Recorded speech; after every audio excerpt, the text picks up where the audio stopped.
欢迎回到新闻大白话的节目现场。好，接着我们要来关心的就是中东战争哦，因为现在打没完呢。我看到这个周末这2天呢，以色列军队他们还是在黎巴嫩跟加萨走廊这边哦，大约是280个恐怖分子的目标这边来进行袭击。那黎国这边说有2个村庄，至少有9个人在以方的空袭当中是丧命的。好，这周末2天哦，他们叫做赎罪日，但是赎罪日还是持续的在攻击。好，也要看到以色列也继续轰黎巴嫩的南部，而且还警告你居民不要返回家园哦，如果被轰炸到，这是你的事情哦。那加萨北部也遭受到以色列猛烈的轰炸，这空袭造成了至少22人死亡。以色列同时继续要求那里以及黎巴嫩南部的人不要妨碍对他们这个哈马斯还有真主党激进组织的攻势哦。可以看到他们的报复心非常非常的强烈。好，但是以色列军队在周六的时候也威胁说要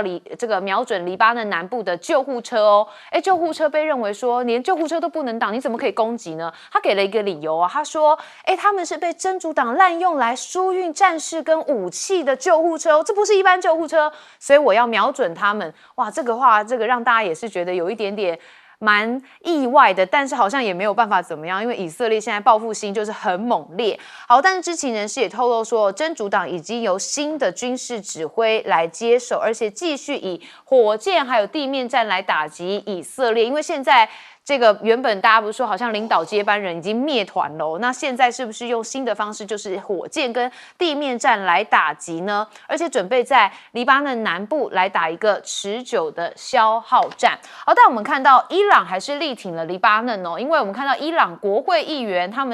他去了黎巴嫩的首都，这个议长叫做卡利巴夫哦，他走访现场说看到这个废墟，忍不住谴责以色列犯下的罪行，表达非常的愤怒。好，但问题是这个伊朗的议会议长他非常厉害耶，我们来看影片哦，因为他不是飞去的，怎么说呢？他是开飞机去了，他自己亲自驾驶飞机降落在黎巴嫩首都的贝鲁特。你可以看到降落过程当中哦，还可以有以军对贝鲁特在进行空袭的这个影像，而且空袭的地点其实距离机场不远。好，为什么他要自己开飞机去呢？是不是害怕以色列这边的暗杀部队把他暗杀，所以干脆自己开，不要有任何的意外发生？这个影片确实相当的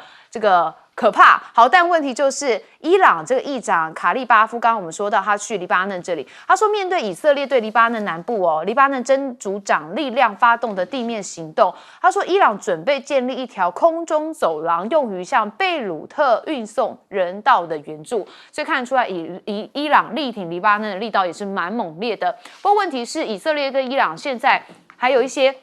关系哦，这个美国是不是有一些角色在呢？我们来看到《纽约时报》引述了哈马斯机密会议的一个记录报道，他说哈马斯策划去年10月7号的这个跨境突袭以色列之前，一度为了游说伊朗跟真主党而联手推迟了一个行动哦。那尽管后续获得支持，但是伊朗跟真主党回应需要更多的时间来部署环境，所以最终哈马斯很担心说这个以色列升级防空系统，所以就单独的下手为强，所以代表说这个哈马斯做这件事情，伊朗跟真主党这边都是知情的。好，但问题是美国官员也说，以色列这边已经缩小了回应伊朗飞弹攻击时将锁定的目标范围，而且描述为伊朗的军事还有能源基础设施。他们就认为说，以色列的回应可能就在赎罪日假期出现，那今年的赎罪日就是11跟12号嘛，我们刚才讲的就是周末这2天，那目前看起来还没有一个什么大的回应哦，所以是不是可能到这个礼拜天的晚上，我们持续带大家来掌握。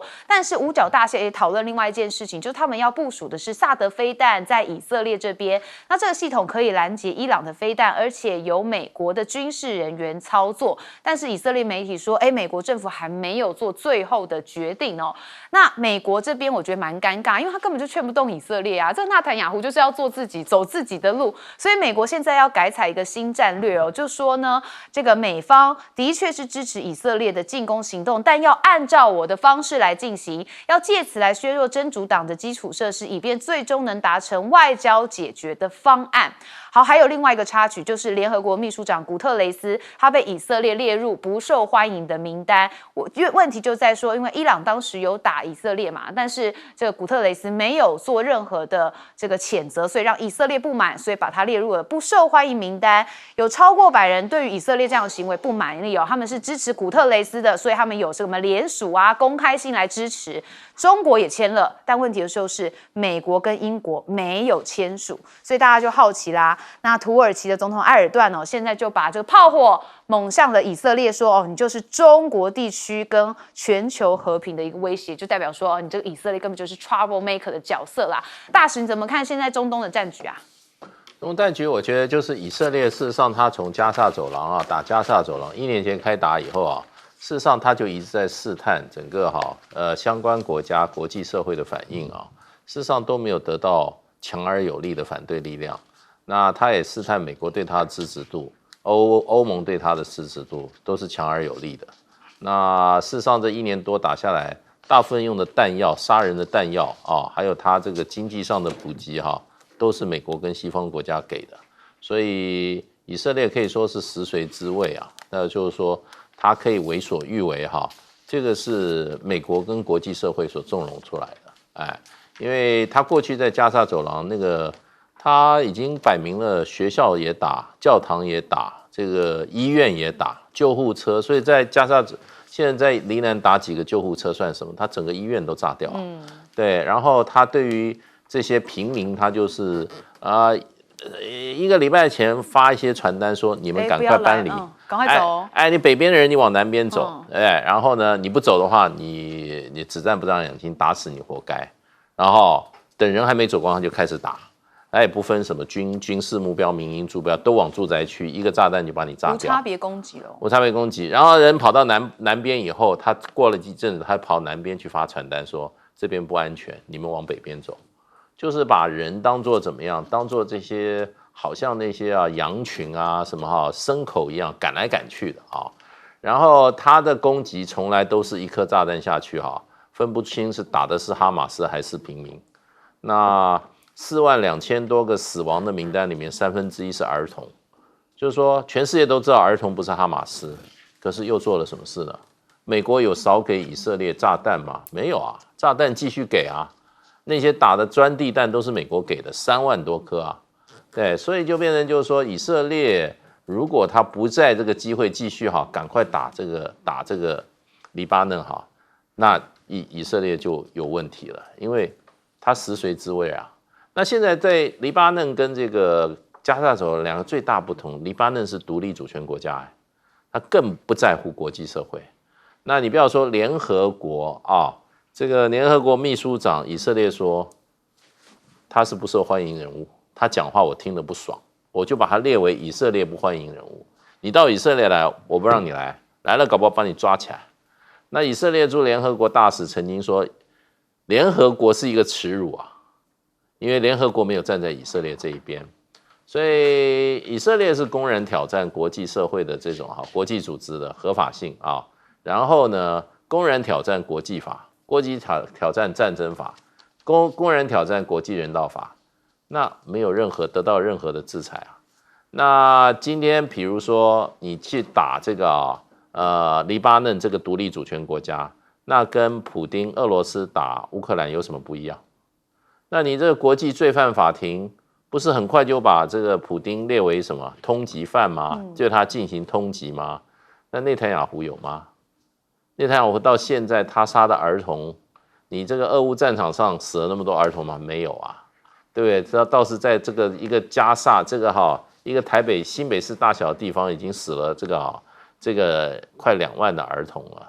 那国际社会有给他什么样的制裁吗？美国有说你赶快停止，你不停止的话，我不给你钱，不给你飞弹，不给你炮弹吗？没有所以就变成以色列如果说不借这个机会大开杀戒的话，那就是以色列他自己的判断有问题了。所以我认为以色列是在美国的这个这个跟国际西方社会对他的不断的容忍不断的支持之下，才养成今天这么一个怪兽。对，感觉就很像是爸爸妈妈对于小孩、小女孩、小男孩养成小公主、小王子的这个感觉让他予取予求。舰长怎么看？我们这么说啊，也就是在去年的10月7号，哈马斯他发动了阿克萨洪水行动。那现在的如果根据《纽约时报》的报道的话，那他引述的也就是哈马斯的机密的这些会议记录啊。他说，其实伊朗跟真主党早就知道了，那早就知道了这件事情就很有疑问了。那以色列知不知道呢？为什么我们要怀疑以色列知不知道？还记得吗？我们之前讲到说，以色列的8200部队，它其实是直属于军事情报局，然后它又隶属于国防军，透过总理办公室来指挥。那也因为是如此啊，也就是我们在今年所看到的，从呼叫器到对讲机，然后一连串的这一些真主党的高层啊，都一一的被击毙。那如果是这样的话，他们的部件那么完整的话，去年10月7号为什么不知道？还是以色列根本就知道，只是他要牺牲他自己的人民，然后部分少数的人民呢，来换取他们对于整个无论是加萨走廊或者是黎巴嫩真主党的全面攻击。我们现在看到有关于黎巴嫩的状况是如此啊，我们在这里面可以看到，尤其是黎巴嫩南部啊，有非常多的这个小飞机，这小飞机啊，其实不是机场啊，它其实也就是以色列它的一个攻击地点，然后连最北边其实都有。它为什么在南边这么样的频繁的攻击呢？它其实就是要逼着真主党撤出黎巴嫩南部，提供它一个缓冲区啊。那这个缓冲区一旦建立之后啊，以后这一块大概也不是黎巴嫩的领土了，慢慢的也就被以色列给占领了啊。那之前呢，我们讲到说，以色列他将这个联合国秘书长古特雷斯列为这个不受欢迎的人物。对不起，那只有你以色列这么认为啊。那而且呢，你自己的这个以色列自己的总理纳坦雅胡，你就是国际刑事法院所追缉的这一个战争罪的对象啊。他在美国啪走，一下到联合国去，联合国大会发表演讲，一下又到那个美国参众议院的这个联席会发表演讲。他为什么可以这样？这就代表了美国跟以色列共同联手破坏从2次世界大战结束以来的联合国以及各种的那个国际法的秩序。当以色列跟美国都不遵守国际法的时候，未来谁来遵守国际法呢？当然，国际法是强国的语言，所以我们可以看到啊，这个纳坦雅胡他在联合国大会演讲，他自己带啦啦队啊来帮他拍手，但是下面所有各国外交官都走完，这是一个什么现象？这就是你一个国家国际人格的丧失。确实，现在大家对以色列这个反感程度也日益上高所以我们来问彬哥，现在中东的冲突，其实刚一轮你说好像现在是父母在纵容小孩子，其实我觉得你想的相反因为那个父母是以色列，因为以色列显然是美国的爸爸，他高兴干嘛？然后他的小孩美国只能去帮他擦屁股，不就是这样吗？现在拜登居然还决定说可能要在以色列驻军。请问一下，以色列是会遭受到什么攻击？你要驻军的目的是什么？很显然就是要加强表示以色列所做的一切行为都是美国人认同的。这其实是非常糟糕的一件事，因为以色列在中东已经开始无差别的乱打。他从之前对加萨走廊的时候，就是他认为哪里有真主党，不是哪里有哈马斯，他就往哪里打。那现在对黎巴嫩也是一样。你看，最近联合国维和部队不是也被攻击了吗？他就是叫联合国维和部队闪一边，我要来，你赶快给我滚。那以色列这样为所欲为，现在整个联合国已经完全丧失功能了。那甚至他把联合国秘书长古特雷斯都列为不受欢迎人物，这个国家嚣张到这种地步，然后就因为美国作梗，所以呢，联合国完全没有办法对以色列采取任何动作。所以未来可能发展什么样一个状况，就是维和部队一定会撤走，因为以色列会不断的攻击，维和部队为了保存他自己的性命，一定会撤走。然后呢，黎巴嫩就真的它的南部就被以色列弄出一个60公里左右的一个缓冲区。那请问一下，这是联合国所可以允许的事情吗？一个主权国家对另外一个主权国家发动这样的一个战争，而且你高兴就好，你高兴杀谁就杀谁，一切由你来认定，然后没有人能够谴责他。那我觉得，如果要这样发展的话，那联合国干脆废掉算了，不就是这样？因为联合国已经完全没有任何意义，大家高兴干嘛就干嘛。所以我觉得这对人类来讲，已经面临一个非常大的抉择。今天是美国挺哪一个国家，这个国家就可以为所欲为吗？是这样吗？你中国跟其他的100多个国家，大家反对以色列，然后呢，一样出张嘴而已啊。你们真的有去想要遏制它吗？不是的。我觉得，如果还希望联合国能够发挥功能，我希望联合国你们要授权你们的部队要直接去弭平这样战争。如果没有办法做到这件事情的话，联合国干脆解散算了。好，我们休息一下，马上回来。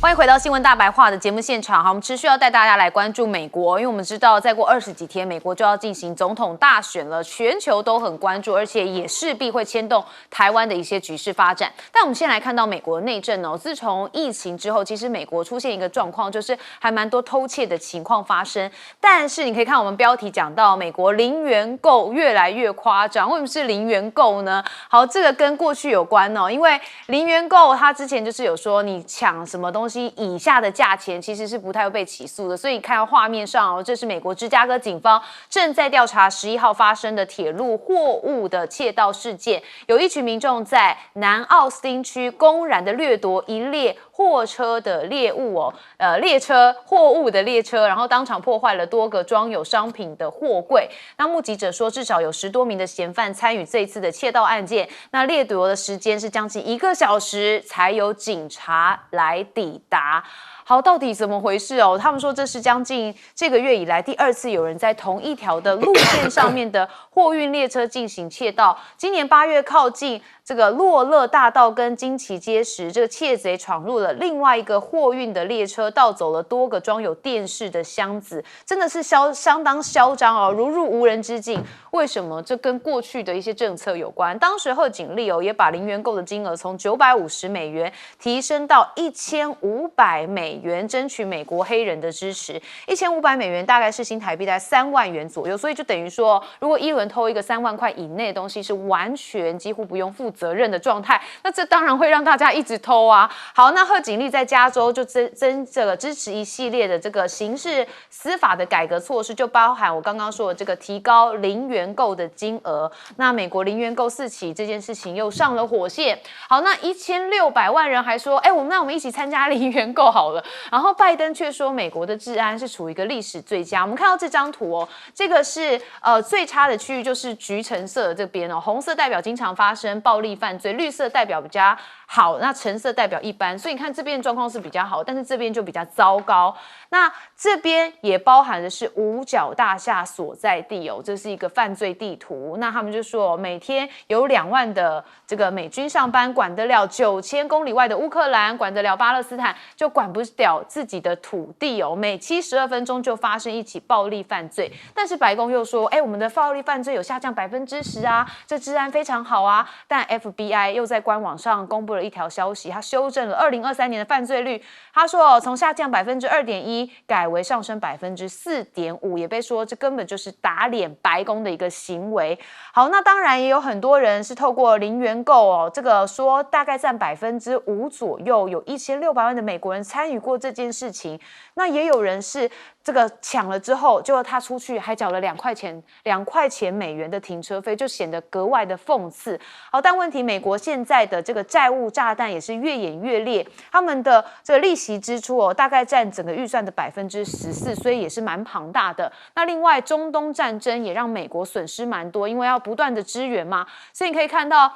他们大概损失将近是230亿的美元。那这件事情也有一些争端，因为包含他们的军事好像也有问题哦。因为美国的核潜艇的舰队数量正在下降，而且就是因为生产放缓的关系。那波音这件事情也会影响到他们的国防的业务哦，因为罢工的风波，所以让国防业务损失了1000亿。那另外，中国这边也做了一些管制，包含的是他们的稀土管理条例，从10月1号开始实施。美国也做回应哦，他们说好吧，那就改推动钻石半导体、这个氮化铝等新材料的开发哦，希望能够不仰赖中国这些材料，能够完成一些其他的事情来继续处理这些科技的发展。好，我们首先要问大使说，怎么看现在这个贺锦丽会不会因为零元购事件有一点点危机呢？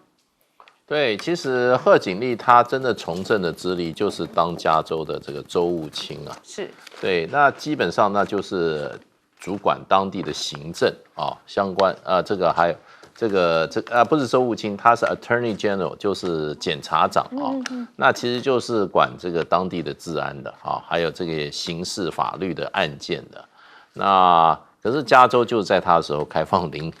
元购的。所以零元购基本上是一个美化的名称啊，其实说穿也不是偷窃，是公然抢劫，公然抢劫就是他今天跑到你的那个百货公司，他就拿一个大袋子装了就走了，对，而且每个人都进来装，对，所以就变成这些美国这些店家啊，现在很多这些上锁嘛，对不对？现在都上锁啦，就他把那个冰箱什么都上了锁。所以加州的情况非常严重，而加州就跟贺锦丽有关，而且他这边不是说他还把这个950块还要提高到1500块，他的原因是说因为监狱关不下了，你觉得这个说法合理吗？因为美国现在事实上话是全世界关在监狱里面人最多的，我现在不要现在数字，很多年以前是200万。美国有200万人关在监狱里面，那而且美国的司法制度对于这些弱势是比较不公平的，他会有这种记点的这种你犯一次小罪，他给你记个点，几次小罪以后，你的点增加了以后呢，你就小罪你再犯一次就变成大罪。虽然你犯的都是小罪，可是他这个累积起来很恐怖，所以这个对美国的这些尤其这些黑人社区的年轻人他们常常因为累积一些小过以后就关在监牢里出不来，所以他们就变成非常的愤世嫉俗，他也找不到工作。这些在这个美国的超级市场在美国的这些商店里面搞零元购的这些人事实上大部分都是美国社会的边缘。那真正美国这么富裕的国家会有这么多边缘人的话，那是因为他的制度有问题，制度有问题。那当然，川普现在的讲法就是说，这些都是因为非法移民造成的。我们有上千万的非法移民，把这个社会秩序整个搞乱了如何的。那不过贺锦丽这个零元购，他也脱不太了关系。那所以当然对他的选情是有很大的影响的。那所以现在很多这个摇摆州事实上很多的这一些民调的话，川普有后来居上的趋势。也就是越来越多美国报道说，哇，川普可能要回来了，所以呢，距选举还有不到3个礼拜了。那现在很多美国的报道就说，可能这个川普的时代又要重新开始了。那贺锦丽她的运气也不好，除了就是说美国的治安情况越来越糟糕之外，美国又连续2次在南方出现了大的飓风。这2大飓风把这些美国的这个南部州吹的是七零八落，那这个对这个很多对于现在的这个拜登政府包括贺锦丽的话，都非常的不满。所以目前看起来美国的选举越来越有利于川普。当然最后的结果我们很难预测啦，我只能说越来越有利于川普。大选就是9局下半才开始嘛，舰长。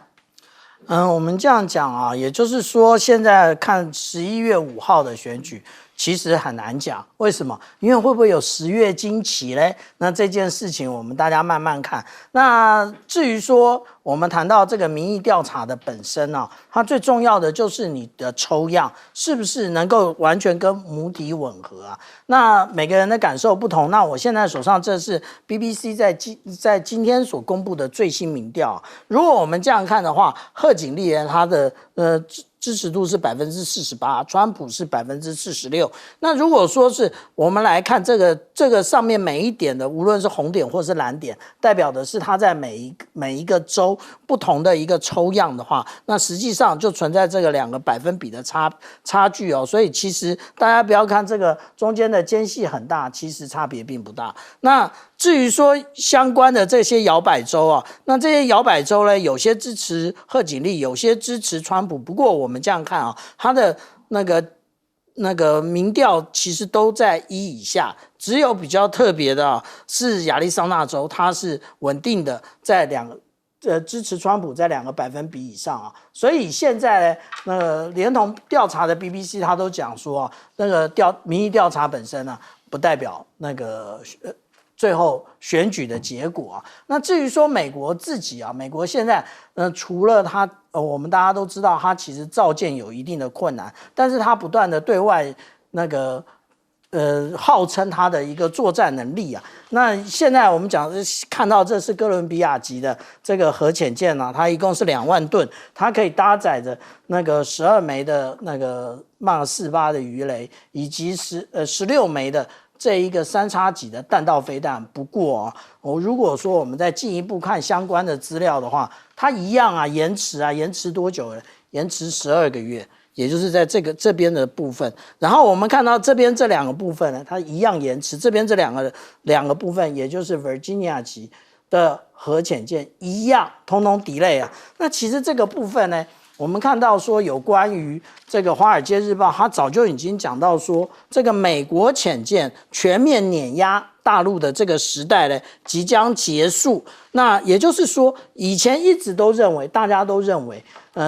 美军的潜舰它的技术是比较好的，那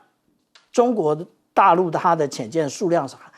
还是比较少的，而且它的噪音是比较大的。不过现在这样子继续发展，好像已经不是这样了。而且前一段时间还记得吗？也就是我们讲到说这个罗斯福号离开了我们东亚的水域，但他说，哎呀，东亚出现空窗，现在又出现空窗了。为什么？因为我们讲的罗斯福号，它现在一路往美国西岸走，所以我们这样讲美国它已经没有当世界警察的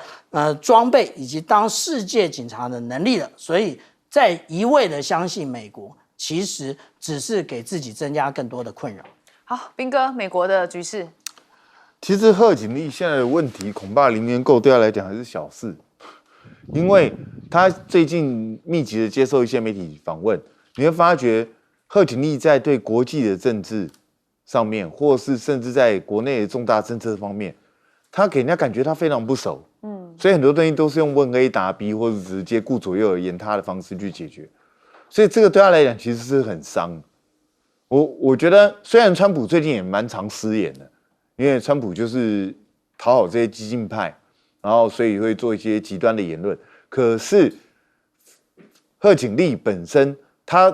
慢慢显露出来，他对国际政策或是一些真正的在美国国内可以施行的政策，基本上是一无所知。然后他好像也不知道未来该去怎么处理，甚至他连他真正要表达什么态度都表达不出来，这非常严重的一件事情。如果贺锦丽持续这样下去的话，我觉得慢慢开始，美国民众可能会对他产生质疑。那这个会不会一直延续到投票那一天，这就很难说。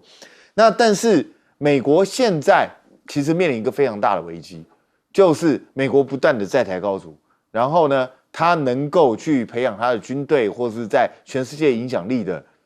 这个资金日渐缩小。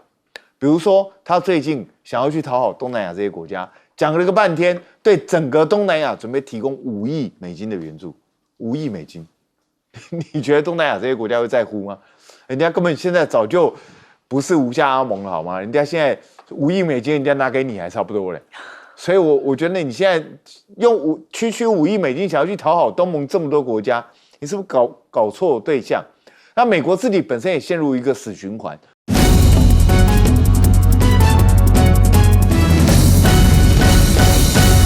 因为呢，在台海之间，大家最不希望的就是看到有任何的纷扰，甚至呢，真的是动到了干戈。好，原因是因为现在呢，在中东地区来看看，真主党呢现在被人家说什么是用救护车在运送士兵的武器，所以呢，以色列这边国防军直接对他来袭击。可是直接打医院这么一件事情，很少人能够接受的。无国界医师说了，这种持续的攻击已经造成他们50名负责医疗急救的工作人员死亡了，而同时他不是只有往北打，他还往南一些打。好，是什么？加萨的北部难民营，医护这边说至少造成了29人死亡。那为什么要这样子呢？联合国就说了，加大袭击最主要原因就是因为呢，现在要给各方压力，像是加萨这里的物资运输路线已经全断了。前一段时间呢，因为看到了以色列呢直接对上了真主党，也就是往北对上了黎巴嫩，那大家就想说加萨这边压力没那么大了，但没有，现在回过头来继续猛轰。主要原因也是因为赎罪日啦，现在呢空袭加萨跟黎巴嫩，在这个日子里头，真主党这里呢也发射了320枚的导弹进行还击。透过画面可以看到，真的是弹如雨下。好，对于以色列来说，其实啦，他们也有承受到一定的压力，但这压力真的足以让他们止步吗？看起来并没有，因为呢，它不是只有打黎巴嫩，不是只有打真主党，也不是只有打加萨巴勒斯坦人，他还打了谁？他连联合国的维和部队都打。临南边境的联合国维和部队呢，现在在这边已经受到好多次的攻击，说造成了多名相当于5名多的那个士兵的受伤。同时呢，现在因为轮值的部队呢是轮到了中方，那40个派遣国也发了一个联合声明，说不要对于联合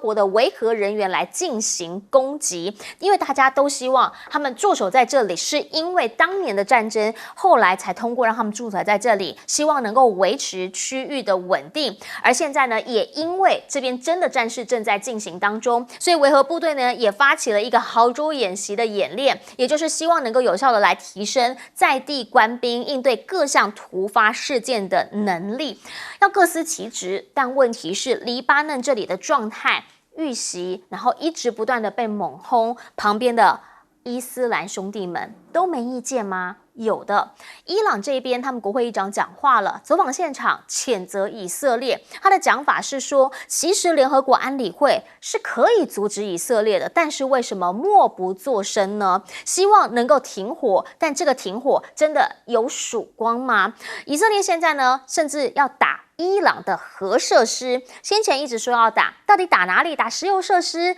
打能源设施，打他们的基础设施。现在传出会打能源，而且是核设施，缩小报复的目标，随时可能出动。但目前可以看到他们现有的动作是什么？是已经针对了网络上面的攻击，包括司法、立法、行政3大部门的运作有资料被害，甚至呢核子设施也被网络攻击。这可能只是第一波，面对各种上面的状况都有可能会发生。美国现在他们并没有等闲视之哦，他们再一次的派出了武器，这次派出的是萨德系统。好，其实在刚刚战争开始发生的时候，他们就一直把萨德系统先运了一批过去了，现在看到可能会升级，那以色列拉不住怎么办？萨德系统再送过去，因为呢他们的这个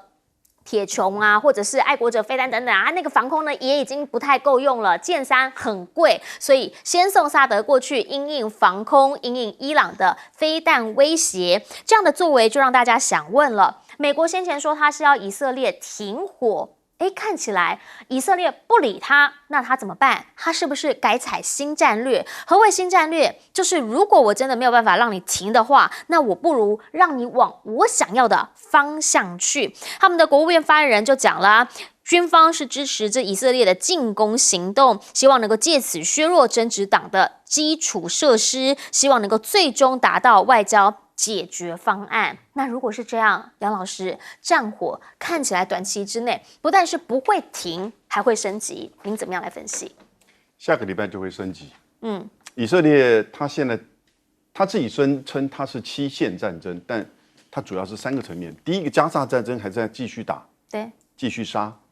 那我看到昨天的数字来到死亡人数是42877人，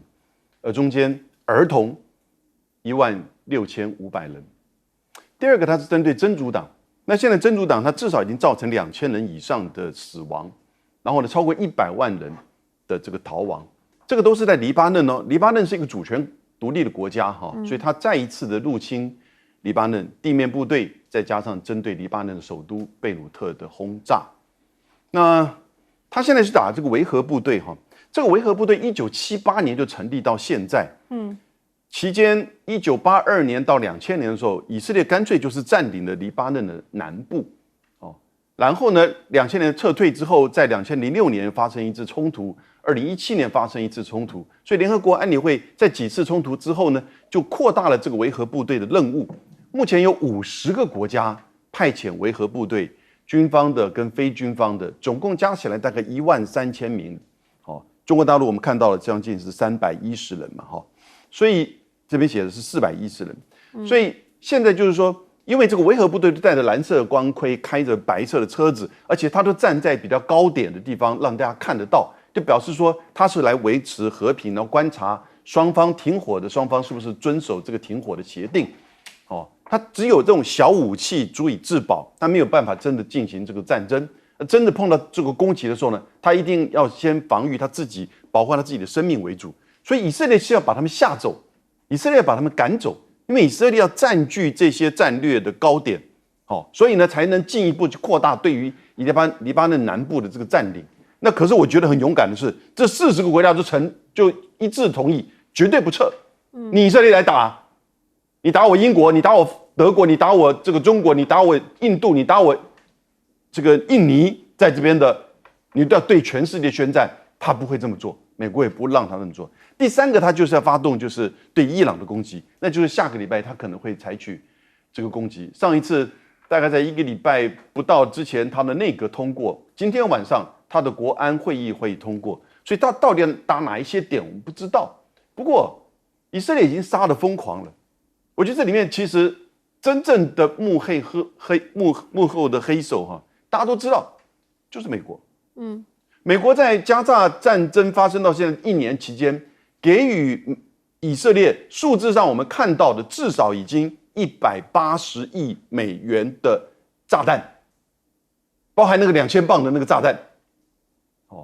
他的前任驻联合国的大使还跑到以色列上面去签名 ，finish them， 干掉他们。然后呢，现在你看到他还帮助以色列在上一波，就是第1波的时候，伊朗的飞弹攻击帮他做防御。就第2波伊朗攻击的时候，他没有办法，因为伊朗是突袭式的攻击，达到了效果。但是现在呢，他知道以色列要在一波攻击，那伊朗会反击，所以他就先把萨德飞弹给帮助这个以色列在下一波的这个飞弹防御。所以我觉得美国现在已经完全让以色列继续的疯狂，因为拜登已经不在位了，没有办法再主管任何的事情了。然后呢，这个川普跟贺锦丽呢，又不敢得罪，在选举之前不敢去得罪他的这些国内的金主犹太集团，而且要等到1月20号才会上来，所以以色列很清楚重点这2个时间点，第一个是11月5号，这还好，重点是1月20号以前，他能不能够有效的占领大部分黎巴嫩南部，然后呢，有效的清除加沙里面的这个哈马斯，然后针对伊朗做有效的这个攻击。那当然你会觉得就像以前一样，攻击完了就没事，大家都怕他，有可能。可是伊朗会不会再次的还击而变成真正扩大？而且黎巴嫩真的会变成全力真空，然后呢，这个战争就会继续的扩大。我觉得这个以色列真的已经杀得疯狂，而美国完全束手无策，反而不断的在协助他来保护他。我们全世界都看得很清楚，穆斯林国家已经对美国非常的失望，所以这个世界已经看得以色列这样的屠杀不能够再忍受了。请教一下左老师怎么看？好，那当然，其实这个其实就反映出来，美国现在基本上是没有能力去约束以色列啊。那这对于一个这个超级强权来说，其实也是蛮尴尬的。那最主要当然就是因为选举到了，这个在犹太金主的这个强大的压力底下哈，其实拜登。对于这个以色列能够以色列暗杀了这个真主党领袖啊，他说这正义行动，当然因为这是美国已经认定的这个恐怖组织了，但是进一步的这种攻击行动呢，美国就没有能力去约束它。那川普没有说，但是川普的儿子也说，这个以色列不能够失去这个机会，所以这个其实都是在选举的压力下，看到美国他这个作为一个这个超级强权啊，他反而显得无能为力。那这个情况当然目前看起来大概有一些契机出来，就是因为以色列现在轰炸了这个联合国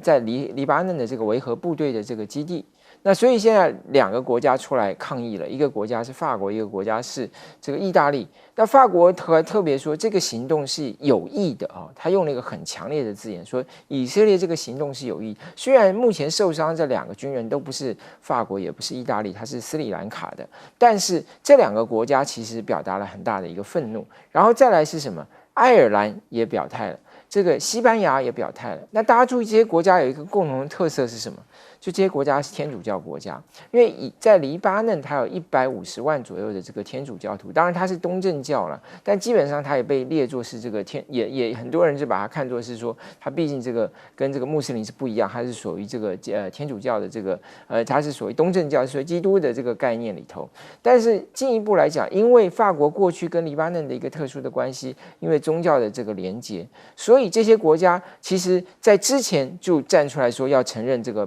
巴勒斯坦，然后现在他们又要挺这个黎巴嫩，这个对于美国来说是很大的压力。那美国当然另外一方面，美国如果不希望这件事情真的最后这个返回到这个美国伤害这个贺锦丽的选情，当然就得要借力使力。所以我们看到就是美国现在已经这个《华尔街日报》之前的报道说什么？说这个现在。伊朗已经放消息给阿拉伯国家，只要任何一个阿拉伯国家协助以色列去攻击伊朗，那伊朗就会攻击这些阿拉伯国家。他说我没有办法摧毁你以色列，但我可以伤害你这些阿拉伯国家。我觉得这个当然，从《华尔街日报》来的这个消息，其实对于以色列就有某种程度的吓阻的作用。那当然，拜登也讲了，你不要攻击这个油设施啦，你不要攻击核设施啦。所以现在等于也是通过这个来向大家安抚大家说美国正在协助这个尝试跟以色列要劝阻以色列，然后也用这个外在的力量，包括企业的力量，包括市场的力量去约束以色列。所以到底会如何？我觉得目前看来，对于伊朗的这个行动，应该还有得观察。是，请教永平姐。左老师觉得是乐观派的说法了哈，但是你对战争的这种问题，我们有的时候必须采取最坏的打算那悲观派的说法就是认为说，美国跟以色列呢根本是在黑白脸唱双簧美国一方面呢对外释放出来，他不乐见以色列去攻击伊朗的核设施或者是油设施这样的一个行动而且呢，他们也表明了说，现在他们跟以色列呢，在某些决定上呢，似乎没有办法完全同步那以色列做了一些决定呢，也不会完全通知美国等等的，就是有开始在释放出来这个讯息。可是问题是，大家都知道，对于以色列目前这样杀红了眼的态度，以及纳坦雅胡他有他个人他要保他的权位的，所以他就必须一直发动战争。以及呢，对于以色列相当多的人来说，他们觉得这个时间点呢，去制止伊朗成功的发展这个核子弹呢，是一个最好的时机。为什么？因为美国大选空窗，然后呢，美国大选的空窗，刚才杨老师也讲了，它不只是空窗到11月5号，它还会空窗到明年1月20号。所以对他们来讲，这个时候呢，国际社会是不能干嘛的，因为只要美国没有停止对以色列下重手，可是美国呢，他不必说我支持你以色列行动，他只要不要严格的说你绝对不可以否则我就停止提供炸弹给你，停止提供武器给你，只要美国没有下重手，你等于是不是隐含式的给他开了绿灯？所以现在对于以色列跟伊朗直接冲突的危险期，其实就在现在，而且是真的非常危险。那对以色列来讲，他会不会觉得说这也是他千载难逢的一个机遇啊？等美国新任的白宫主人坐稳位置了，不管他是谁，很可能对以色列就没有这么好过的时候，他会不会就抢在这个时候对伊朗核设施跟铀设施下手？这个真的是大家要值得忧虑的地方。好，来在国际间谈论的同时，我们要来关心的是这个基隆市的市长谢国良罢免投票，在刚刚呢有了一个最新的进展，也就是呢现在看到了同意罢免呢是68314票，而不同意罢免呢是83012票，两方的差距是已经逼近了14000多票，是蛮大的一个差距。在刚刚呢，基隆市选委会也已经告诉大家，今天总共是有154496个人去进行这场投票，所以投票呢应该已经到了尾声了。投票率呢是49.35%，那目前呢看出来是不同意罢免一路是领先的，幅度越来越大，也看出了在刚刚呢这个中选会这边最新的一个各个分区的得票，我所看到的是几乎每一个行政区都是不同意反对票大于同意票，那这样子的一个结果会如何影响到台湾后续的政局？其实呢，在位者必须要好好思考一下。台湾的政局持续的在变动当中，国际的局势也持续的在变动当中。目前呢，台湾现在也完全够不上边的 Asian 来东协10+8会议，这个呢，他们是邀请了包括了美国、澳洲、纽西兰、日本、南韩、印度、中国、俄罗斯一起来开会，但问题是开会之后没有联合声明，结果美国就说是他中国跟俄罗斯在搞鬼，那俄国外长拉夫罗夫就直接讲为什么没有？不是因为我，是因为美、澳、纽、日、韩不断企图把联合声明变成纯粹的政治性声明。好，换句话说，在这一回，其实大家想谈的是跟经济有关的事情，他们却想来这边搞政治。那当然，这就没有大家立场不一样嘛，没有办法在一个平面上做事，怎么办呢？各个击破吧。来看到同样是东协的这个国家，这是越南。越共的总书记呢，现在跟中国总理李强会面，两方都提议要更好的来解决南海分歧。同时，越南这边苏林强调了，他们会发展跟中国的关系，对此视为对外政策的头等优先。而东协秘书长则说了，东协现在呢其实非常期待跟中国拓展多领域的合作，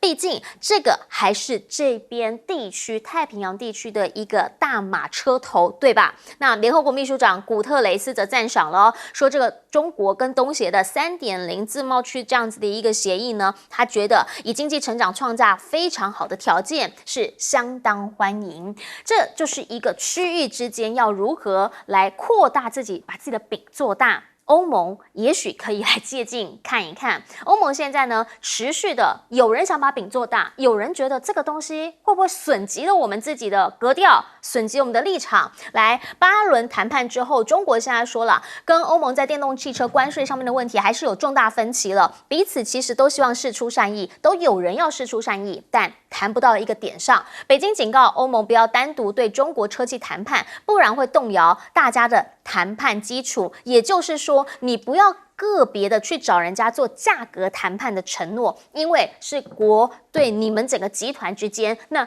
不是商业之间，这跟国家利益是有关系的。德国的政商界呢，则是反对欧盟对中国电动车加征关税，现在虽然加上去了，对德国的伤害绝对是最大的，因为呢，他们也说他们是最大的汽车生产国。那基本上他们觉得不是只对他们弊大于利，是对整个欧盟都是弊大于利的。与此同时，你看到了他们对中国的硬木胶合板也展开了反倾销调查。那表示说什么？他要再另开一个战线，战线持续的开，对他来说真的是好的吗？原因是因为如果说这个火车头你没要搭上的话，那你要不要搭另一个列车？另一个列车，大家会认为美国现在是不是能够当火车头呢？来看到的是旧金山联合广场的精品店又被砸了。好，先前呢其实就已经有过这样的例子，结果现在又被砸又被抢，柜子里的东西通通被拿走。今天其实我的群组里面都在疯传这个 UCLA 的物理教授年薪7万，结果他说付不起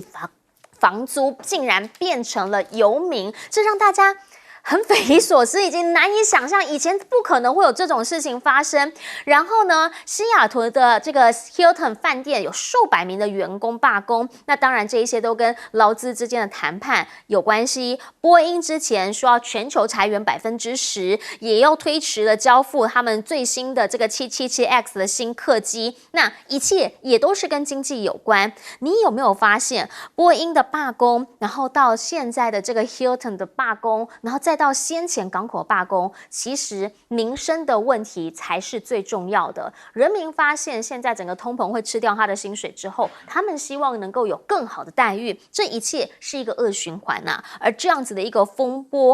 暴是会重创到美国的，特别是波音，因为国防业务呢现在损失了1000亿，这其实是他们非常重要的一环。那如果说呢，连波音美国非常在意的这个公司都没办法过好的话，请教一下老师，我们应该要怎么样来看在全球的经济上面？中方当然啦，它现在是在太平洋，在整个亚洲地区的一个很大的火车头，可是这回在东亚峰会上，美国说就是因为它的阻挠，没法发联合声明。联合声明其实并不重要了，这是一个政治性的会谈呢。那中国跟东南亚国家之间呢，已经连续15年是它的第一大贸易伙伴。2013年的时候，他们的贸易大概是4000亿美金，到了2020年已经超过9000亿美金啊。所以呢，2023年的时候呢，一度还接近将近1兆，是中国整个对外贸易的第一大贸易伙伴。那中国大陆跟东南亚在2010年的时候签署了东盟中国的自由贸易协定，到了2020年哦，他就把它扩大变成叫 RCEP。我们台湾人知道 RCEP 吗？它就是东协加5，日中韩澳纽这15个国家完全的自由贸易协定。那另外一个叫做 CPTPP， 那是日本所主导，但是川普退出。那现在中国大陆要申请加入，所以中国大陆在对外的贸易它是采取开放的。那现在我们台湾自己不但没有办法加入 RCEP、CPTPP， 我们跟东协国家的贸易关系也没有提升。那两岸的贸易呢，是我们的贸易的重中之重。我刚才讲过，占我们的对外出口将近1半。那但是呢，现在碰到我们自己政治性的拦阻，好，那再谈到就是这个 UCLA 的物理教授我查了一下，他不是教授，他是讲师，他已经拿到博士的学位，在 UC Irvine。那美国的学校，尤其像这种研究型的大学 ，UCLA 是前20名的大学，他其实教授很多，而那个教授薪资可以天差地远。是，他大概领的是最低薪，也就是7万美金，合台币也225万台币耶。我有时候在想 ，Oh my God，225万算蛮高的，225万台币，我在台湾这几十年来根本都领不可能嘛，将近我们的1倍耶，是不是？将近我们的1倍。但是在他而言，他自己租在学校附近，那学校附近算是个好区，贵，大概一个 one bedroom 一个房间的，他一个人住的2500块美金，所以他一个月大概平均是6000块美金，他房租就要花掉将近1半，因为还有水电之类的，所以他说他租不起了，他就把他的东西都放在这个 storage 里面，然后他现在可能住在朋友这边，那他对他的这个就是系主任那个 Brown 就提出抱怨，那 Brown 说你去找另外一个工作吧，他真的这样子跟他讲了。不过各位，如果你在 UCLA 你是副教授、教授，你的薪资可能就是可能是7万美金的 double， 或者是2倍，或者是3倍所以这个是美国的这种所谓资本主义体系之下，但它也显现出另外一个什么问题？它的通膨越来越严重，所以才会有这么多的示威抗议，要求加薪，对不对？那这个码头工人要求要加60%薪，真的，因为通膨太严重了，所以这个国家在自己侵蚀掉自己，而政治人物事实上都看不到，因为他们的收入、他们的金主都把那喂得饱饱饱。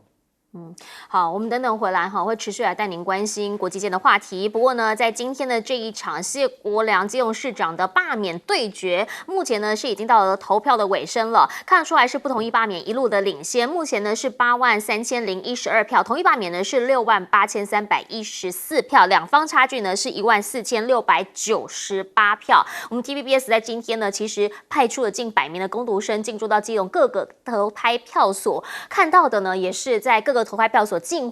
几乎不同意都是过半的，这代表了什么样的讯息？我们等等回来也可以来聊一下。我们先进广告。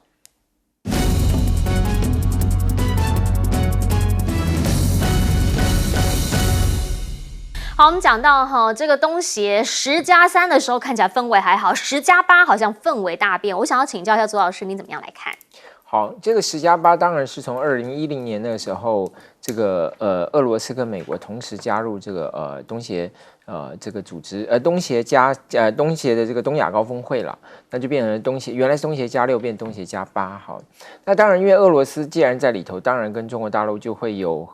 更多的事情跟中国大陆是这个站在共同立场，但其实没有俄罗斯，东协国家里头跟中国大陆有相同立场的国家本来就不少。像传统的像这个老挝啦、柬埔寨啦，或者是缅甸，都被认为是长期以来跟中国大陆在外交立场上是比较接近的。那当然，晚近以来，这个像这几年比较显明的改变是来自像印尼跟马来西亚，因为这两个国家最近像东协做的调查，这两个国家在美中之间会选择中国大陆的，居然是超过了这个50%以上那有的数字我看到还有70%，所以这个就是反映了，当然就是说，因为长期的经济合作，以及他们本来对于这个美国在这个东南亚的角色，就是抱持一个比较就是抱持有一点距离这种态度，抱持有一点怀疑这个态度，特别是在过去因为反恐战争，使得这个地方的穆斯林其实对美国其实是有不少的这种敌意的那这样子的情况下，当然就使得这个他跟中国大陆之间有一个共同的基础。不过整体来讲，我认为现在这个东南亚对于中国大陆来讲，当然主要还是除了在国际区域安全上的一个重要性之外，还有一个就是经济，因为中国大陆在这个地方的出口啊、贸易啊，还有它的投资都非常非常多，像越南跟中国大陆到越南去的投资就很多那当然。这里中国大陆的电动车在这个东南亚也是这个市场占额是非常高的。那当然，同样其实我们也得回来看一下这个欧盟的情况，因为欧盟现在就是中国大陆现在是说希望欧盟不要个别跟这个中国大陆的公司这3家上汽、吉利跟比亚迪来谈判，而要整体。我觉得还有另外一个值得我们注意的讯息，就是之前大陆商务部的这个研究院的这个大陆商务部智库的这个院长霍建国最近也提出来，就是说解决这个 over capacity， 解决产能过剩的方法就是合资，让这个中国大陆的企业跟外国企业共同合资。那这个其实看起来已经是一条路了就是大陆现在在这个欧洲的投资也越来越多。那这个当然就是说，一方面大陆的投资能够进去，二方面欧洲本身它的这个投资的规范也要做一些调整。也就是说，因为前几年欧洲是加强对大陆这个投资的审查，但现在如果他希望能够解决这个就是产能过剩的问题，解决这个贸易赤字的部分，那投资是一条路，但是这个时候你对投资的审查可能就真的是要实事求是来处理到，就是说你怎么样能够，就是说不要让这个政治的这个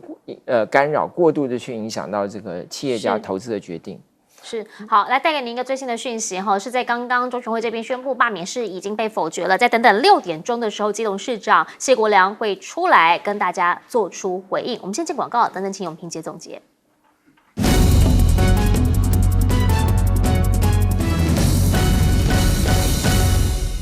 节目最后要请永平姐帮我们总结。是，我想美国现在正在如火如荼的进行总统大选那现在发现的这些罢工潮以及呢 UCLA 不管他是教授还是讲师呢，发现他的7万美金的薪水造成他变成 homeless 没有办法连租到房子都必须退租就可以看到美国内部的经济状况有多严重。